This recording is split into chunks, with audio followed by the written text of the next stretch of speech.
Hello दोस्तों। तो आज अपना यूपी जीके का सेकंड पार्ट करने वाले हैं। हमने पहले पार्ट में जो सामान्य परिचय था बोले तो यूपी का नाम परिवर्तन, देखो ये मैंने किया था हमने पिछले में यूपी का नाम परिवर्तन कर लिया था। ये राजधानी के बारे में पढ़ लिया था, राजधानी कब कब क्या क्या रही थी, तो उसके कुछ क्वेश्चंस भी किए थे। ऐसे ही हम आज थोड़ा और शॉर्ट वीडियो रहेगा, क्योंकि आज हम पढ़ने वाले हैं राजक की पहचान, ठीक है, और थोड़ा प्रशासन के बारे में पढ़ने वाले हैं थोड़ा सा। तो राज्य की पहचान के बारे में बात करेंगे तो इसमें क्या है कि पहले बात करते हैं हम जो प्रथम राज्य की भाषा थी वो कौन सी थी अपनी, हिंदी थी, या फिर हिंदी है सॉरी। तो इसका जो है घोषणा करी गई थी कब, आपका 1947 में इसकी घोषणा करी थी कि उत्तर प्रदेश की जो प्रथम राज्य की भाषा होगी वो हिंदी होगी। अगर हम लिपि की बात करते हैं, हिंदी भाषा किस लिपि की भाषा है, हिंदी भाषा हमारी देवनागरी लिपि की भाषा है। और देवनागरी की उत्पत्ति किससे हुई है ये भी हम जानते हैं कि देवनागरी जो है वो ब्राह्मी लिपि, लिखना नहीं बनेगा, ये क्या है कि ब्राह्मी लिपि से इसकी उत्पत्ति मानी जाती है, ठीक है। अच्छा, अगर हम बात करते हैं उत्तर प्रदेश की दूसरी राज्य की भाषा है तो वो कौन सी है, उर्दू, ठीक है। और इसको 1989 में ये दर्जा दिया गया, ठीक है भी। राजक के खेल की बात करते हैं तो राजक के खेल कौन सा है, अपना हॉकी है। राजक के वृक्ष की बात करते हैं तो अशोक है। ध्यान रखना यहाँ पर जो राजक के वृक्ष है वो अशोक है, आपको कन्फ्यूज नहीं होना है। यहाँ पर बहुत से लोग बरगद भी इसको याद कर लेते हैं, बरगद को भी राजा के वृक्ष मान लेते हैं, लेकिन हमें विशेष ध्यान रखना है कि राजा के वृक्ष है वो अशोक वृक्ष है, ठीक है, अशोक का वृक्ष है। अच्छा, बात करते हैं राजक के पुष्प। तो राजक के पुष्प में यहाँ पर पलाश और आपका टेंसू, मतलब दोनों ही एक ही हैं, ठीक है, दोनों का मतलब अलग अलग नाम से आ जाता है। तो ध्यान रखना है कि पलाश मिले या टेंसू मिले, दोनों ही अपने आंसर होंगे, ठीक है। इनमें से कोई एक ऑप्शन में मिलने वाला है।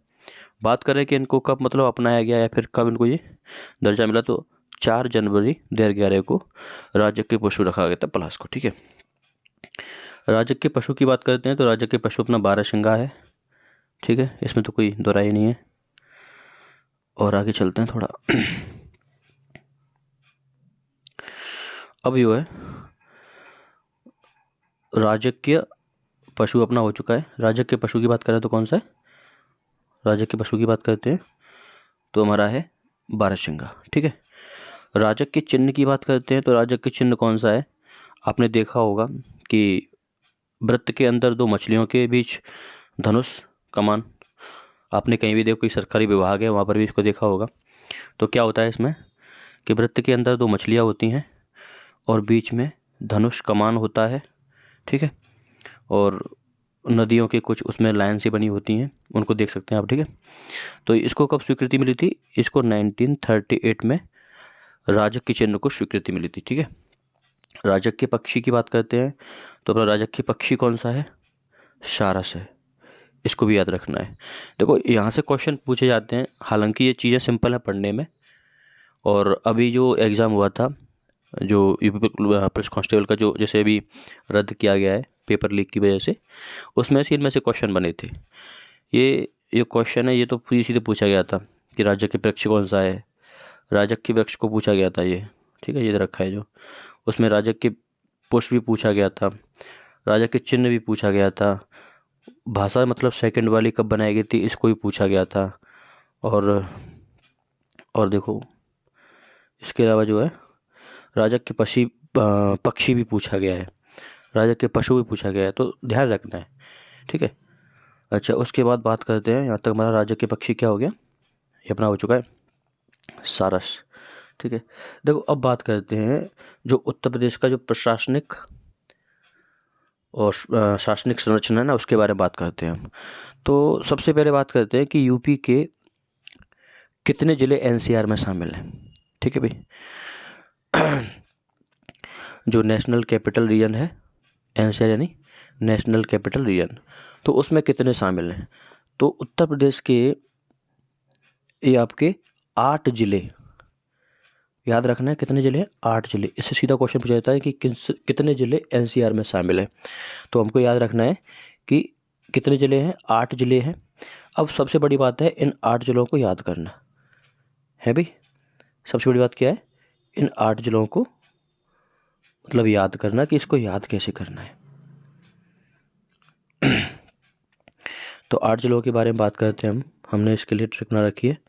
वो ट्रिक कुछ इस प्रकार है कि गोगा बाबू हमें शाम में एनसीआर ले चलो। शाम मतलब शाम के टाइम का मतलब है कि हमें शाम को या शाम में एनसीआर ले चलो।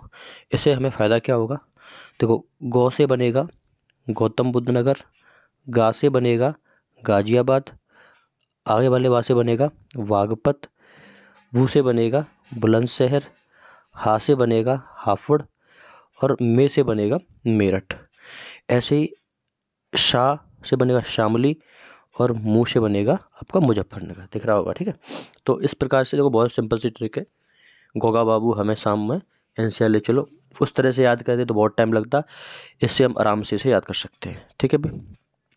अच्छा, इसमें हम सबसे बात करें कि सबसे बाद में जो एनसीआर में शामिल हुआ है वो अपना कौन सा हुआ है, आपका शामली जो जिला है ना, शामली जिला 8वां एनसीआर में शामिल होने वाला जिला है, ठीक है। इसको भी याद रखना है। अच्छा, बताना जरूर मुझे कि ट्रिक कैसी लगी, क्योंकि मैंने देखा है ना याद करने में परेशानी होती है तो बच्चे ट्रिक्स के बारे में ज़्यादा सोचते हैं। तो अब मुझे ये बताना है आप लोगों को कि ये ट्रिक कैसी है, ठीक है। कमेंट जरूर करना बताने के लिए। अच्छा, इसमें बात करते हैं अपना कि प्रस्तावित जिले, ठीक है। यानी एनसीआर में शामिल होने के लिए जो जिले हैं ना प्रस्तावित है, तो कौन कौन से, एक तो मथुरा है अपना, सहारनपुर और अलीगढ़, ये तीनों जिला प्रस्तावित हैं अभी एनसीआर में शामिल होने के लिए, ठीक है भाई। नेक्स्ट में चलते हैं, अभ्यास प्रश्न करते हैं, ठीक है। हमने इसको कंप्लीट कर लिया है। इसमें क्या है कि अपना जो एनसीआर में शामिल होने वाले ज़िले हैं वो पूरा कर लिया है ट्रिक के साथ में। अब इनका ना अब हम क्वेश्चन करते हैं प्रैक्टिस, ठीक है। क्वेश्चन से क्या होता है कि हमें ये पता चलेगा कि हमने जो पढ़ा है पिछला वो हमको याद है कि नहीं याद, ठीक है। चलो भाई, तो सबसे पहला क्वेश्चन है, हिंदी को राजकीय भाषा बनाने की घोषणा कब की गई थी। तो मैंने अभी आपको बताया था कि 1947 में हिंदी को राजकीय भाषा बनाने की घोषणा करी गई थी, ठीक है। अच्छा, सेकंड क्वेश्चन है, दूसरी राजकीय भाषा कौन सी है। ये भी हमने अभी पढ़ा है। दूसरी हमारी राजकीय भाषा कौन सी है, ये आपकी उर्दू दूसरी राजकीय भाषा है, जिसको 1989 में स्वीकार किया गया था सेकंड राजकीय भाषा के रूप में, ठीक है दोस्तों। अगला क्वेश्चन है कि यूपी का राजकीय पुष्प कौन सा है। देखो याद रखना है आपको राजकीय पुष्प कौन सा है, जो मैं बताया था आपको कि पलाश या फिर टेसू, ठीक है। कौन सा था, पलाश या टेसू। तो उसमें पलाश भी आपको ऑप्शन मिल सकता है या फिर टेसू भी आपको प्लस ऑप्शन मिल सकता है। तो आपका कौन सा हो जाएगा, हमारा राजकीय जो पुष्प होगा वो कौन सा हो जाएगा, टेसू हो जाएगा, ठीक है। अच्छा, सेकंड क्वेश्चन है कि उर्दू को दूसरी राजकीय भाषा कब बनाया गया। तो मैंने तुम्हें अभी बताया था कि 1989 में उर्दू को उत्तर प्रदेश की दूसरी राजकीय भाषा बनाया गया था, ठीक है दोस्तों। अब जो है नेक्स्ट क्वेश्चन देखते हैं। इसमें क्या है कि यूपी का राजकीय वृक्ष कौन सा है। देखो आप यहाँ पर कन्फ्यूज हो सकते हैं, क्योंकि आपने पलाश भी पढ़ रखा है, आपने टेसू भी पढ़ रखा है, और मैंने आपको पहले ही बोला था कि क्या करना है, ठीक है।